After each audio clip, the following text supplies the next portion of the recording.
በስመ አብ ወወልድ ወመንፈስ ቅዱስ አሃዱ አምላክ አሜን። ስንክሳር ዘወርሃ ሚያዝያ ዕለት 15 ሚያዝያ።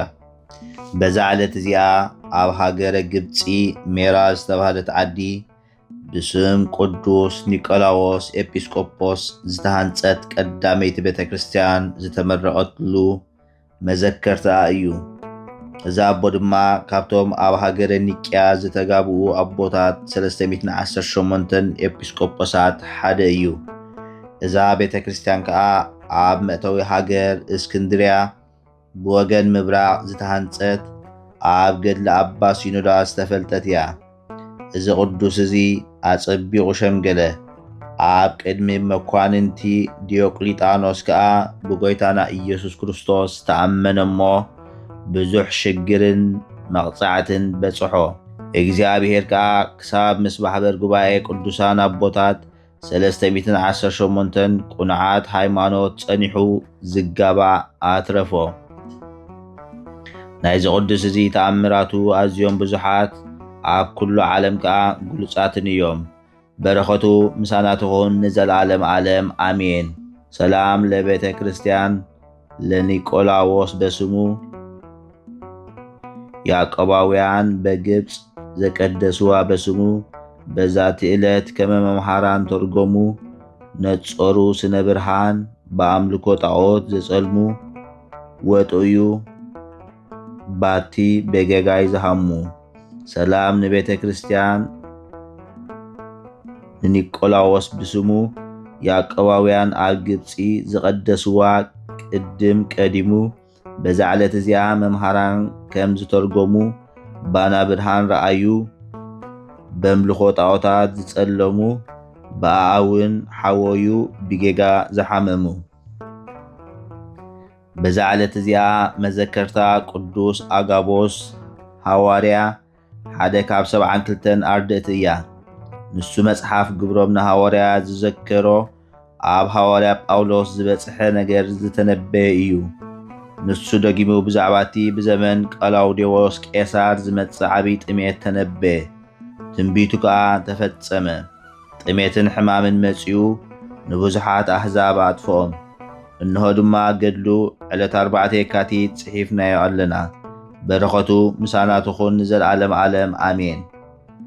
ሰላም ለአጋቦስ በማይሰረ እግር ወእድ ለጳውሎስ ይቤ የአስርዎ አይሁድ ዝንቱ ነቢ እምአርድእተ ክርስቶስ ዋህድ ከመተነበየ በወርሃ ቀላውዴዎስ አብድ ረሃበ ኮነ ወመጽአ ብድብድ። ሰላም ንአጋቦስ ብመእሰሪ እግሪ ምስኢድ ንጳውሎስ በለ ከአስርዎ እዮም አይሁድ። እዚ ነቢ ካብ አርድእቲ ክርስቶስ ሓደ ዋህድ ከምቲ ዝተነበዮ ብዘበነ ቀላውዴዎስ ዓሻዕቡድ ጥሜት ኮነ መጽአ ድማ ሕማም ብድብድ። በዛ ዕለት እዚኣ ንቅዱስ ዮሐንስ መጥምቅ ነፍሱ ዝወፀትላ ዕለት እያ። ምስ ርእሱ ኮይና ኣብ ኣየር 15 ዓመት ክትዓውድ ድሕሪ ምጽናሓ በዛ ዕለት እዚኣ ወፀት። በረኸቱ ምሳና ትኹን ንዘለዓለም ዓለም ኣሜን። ሰላም ለዮሐንስ እንተ ኣብየ ሞገሱ እም ትውልደ አንስት ኩሉ እለ በሕግ ተጸንሱ ከመታወፊ ሰጊደ ለልዑለ ስብሃት ንጉሱ ለሰርቀ ቀዳማይ ወር አመሰላስ ታህማሱ እምነ ሰራሪት ርእሱ ተፈልጠት መንፈሱ።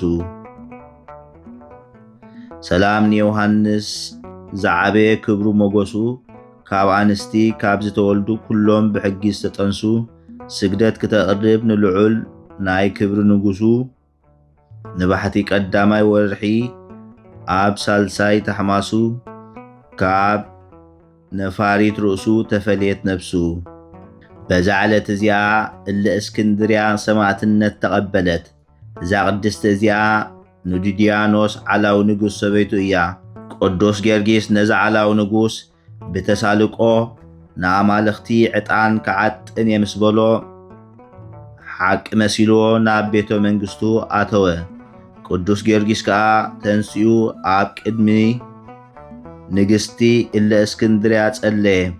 መዝሙር ዳዊት አንበበ ንሳ ከዓ ክትርጉመላ ለመነቶ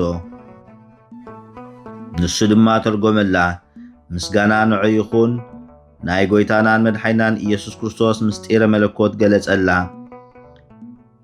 ቃለ ነገሩ አዘራርብኡ ኣብ ልባ ኣተወ ብጎይታና ኢየሱስ ክርስቶስ ከዓ ኣመነት ምስጋና ንዑ ይኹን ቅዱስ ጊዮርጊስ ኣብ ልዕሊ ዲድያኖስ ምስ ተሳለቀ ንጣዖታቱ ኣጥፍኦም ንምድሪ ከዓ ክትውሕጦም ኣዘዘ ወሓጠቶም ከዓ ዲድያኖስ ንጉስ ሓፈረ ካብኡ ንበዓልቲ ቤቱ እለ እስክንድርያ ዘኪሩ ናብኣ ናብ ገዝኡ እናሓዘንን እናተከዘን ከደ ምኽንያቱ ቅዱስ ጊዮርጊስ ኣሕፊርዎ እዩ ንሳ ድማ ሓዘኑ ምስ ረኣየቶ ኣይበልኩኻንዶ ነዞም ገሊላውያን ክርስቲያን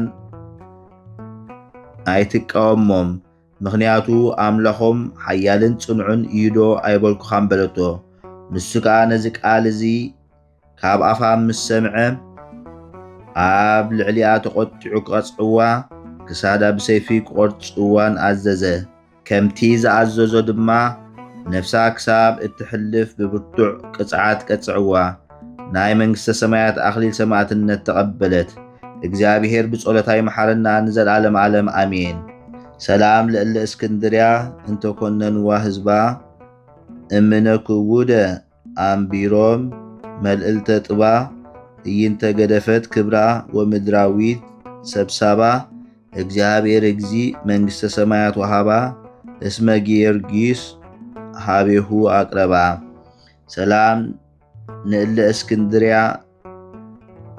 ንዘሳቀይዋ ህዝባ ከቢድ እምኒ ኣንቢሮም ኣብ ልዕሊ ጡባ ክንዲ ዝገደፈት ክብራ ምድራዊት ሓዳራ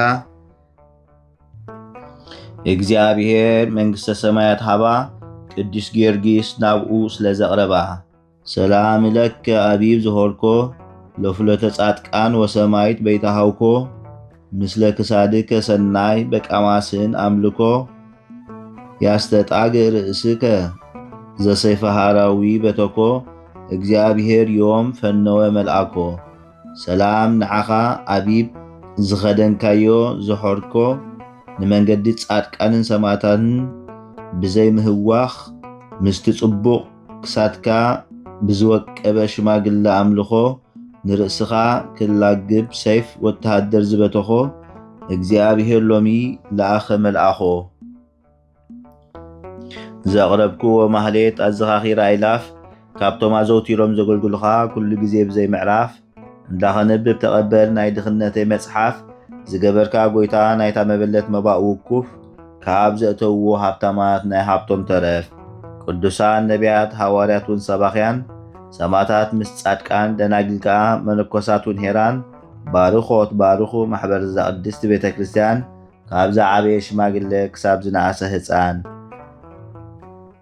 ንዝጸሓፎ ብመጽሓፍ ንዘጸሓፎም ብምድራስ ንዘንበቦ ንዝተርጎሞ ብልሳን ሐዲስ ንቓሉን ዝሰምዐ ብእዝኒ መንፈስ ብጸሎት ኣድዩ ማርያም ዓራቂት ካብ ኩሉ ምባስ ኣሕቢሩ ይምሓረና ኢየሱስ ክርስቶስ ሰላም ንዓኹም ጻድቃን ምስ ሰማይት ዘዕረፍኩም በዝሎም ዕለት ንዓለም ዘሰነፍኩም ኢኹም ንስኻትኩም ብኩሉ ትዕግስ ኣብ ቅድሚ ፈጣሪ ለምኑ ብኩሉ ሰዓት ብዘይካ ንስሓ ንዓና ከይወስደና ሞት ሰላም ንዓኹም ናይ ዝዓለት እዚኣ ጻድቃን ኩልኹም ሰቡትን ኣንስትን በብኣስማትኩም ቅዱሳን ሰማይን ምድርን ማሕበር ስላሴ ንስኹም ምእንቲ ማርያም ኣድዩ ዘክሩና ብጸሎትኩም ንኽትሕሉና ተማሕፂና ኣለና ብናይ ክርስቶስ ደም